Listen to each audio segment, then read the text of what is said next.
মেয়ের বন্ধুরা বাড়িতে এলে আর কিছু বানাই বা না বানাই এই ক্রিস্পি চিলি পটাটো আমাকে বানাতে হয়ই হয়। চলুন আজ রেসিপিটা আপনাদের সাথেও শেয়ার করি। আমি এখানে দুটো আলু খোসা ছাড়িয়ে নিয়েছি, একটা আলু ছোট এবং একটা মাঝারি সাইজের। তো আলুগুলোকে যেরকম ভাবে আমরা ফ্রেঞ্চ ফ্রাই এর জন্য আলু কাটি তার থেকে একটু মোটা মোটা করে কেটে নিতে হবে। চেষ্টা করবেন আলুগুলো যাতে একরকম সাইজের হয় সেটা দেখতে। তো আলুগুলো কেটে ধুয়ে জল ঝরিয়ে নেওয়ার পর এর মধ্যে নুন, গোলমরিচ গুঁড়ো আর তার সাথে একটু রেড চিলি ফ্লেক্স আর হাফ চামচ মতো আদা রসুন বাটা দিয়ে ভালো করে মিশিয়ে নিচ্ছি।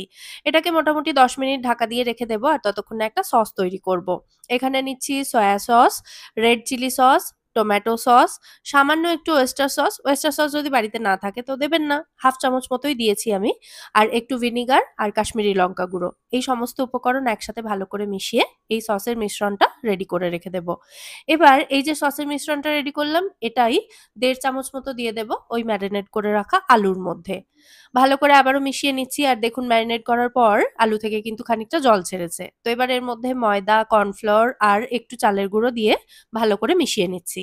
আলু থেকে যে জলটা ছেড়েছিল সেটাতেই কিন্তু এটা একটা ব্যাটারের মতো তৈরি হয়ে গেছে আর আলুর মধ্যে খুব সুন্দরভাবে কোট করে গেছে।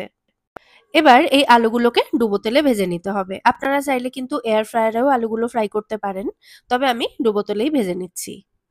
আলুগুলো যেহেতু এখানে কাঁচা অবস্থায় ব্যবহার করা হয়েছে, তাই আলুগুলো যাতে ভাজতে ভাজতে সেদ্ধও হয়ে যায় সেটা খেয়াল রাখতে হবে। তাই লো টু মিডিয়াম ফ্লেমে ১ম ২-৩ মিনিট মতো রাখবো। তারপর মিডিয়াম টু হাই ফ্লেমে রেখে ওপরের কোটিংটা ক্রিস্পি হওয়া পর্যন্ত আলুগুলোকে ভেজে তুলে নিতে হবে। মোট আলুগুলো ভাজতে মোটামুটি ৬-৭ মিনিটই যথেষ্ট কিন্তু। তো আলুগুলো ভেজে তুলে নেওয়ার পর যে তেলটা ছিল তেলটা কমিয়ে আমি জাস্ট হাফ টিস্পুন মতো তেল রেখেছি এখানে। আর এই তেলের মধ্যে দিয়ে দেব ১ টিস্পুন মতো রসুন কুচি। রসুনটা ভালো করে ভেজে নেওয়ার পর যে সসের মিশ্রণটা রেডি করেছিলাম সেটা দিয়ে দিচ্ছি এখানে ২ চামচ মতো। একটু নাড়াচাড়া করে আলুগুলো দিয়ে দিলাম, মানে ভেজে রাখা আলুগুলো দিয়ে দিলাম। দিয়ে ভালো করে কোট করে নিতে হবে। এইভাবে টস করে মিশিয়ে নিলে মসলাটা আলুর গায়ে খুব সুন্দরভাবে লেগে যাবে। আর সবশেষে একটু সাদা তিল ছড়িয়ে আবারও ভালো করে মিশিয়ে নামিয়ে নিচ্ছি। খেতে জাস্ট অসাধারণ হয়। বাচ্চা থেকে বড় সকলের কিন্তু ভীষণ পছন্দ হবে। অবশ্যই রেসিপিটা ট্রাই করে দেখতে পারেন এবং আমায় জানাবেন রেসিপিটা আপনাদের কেমন লাগলো।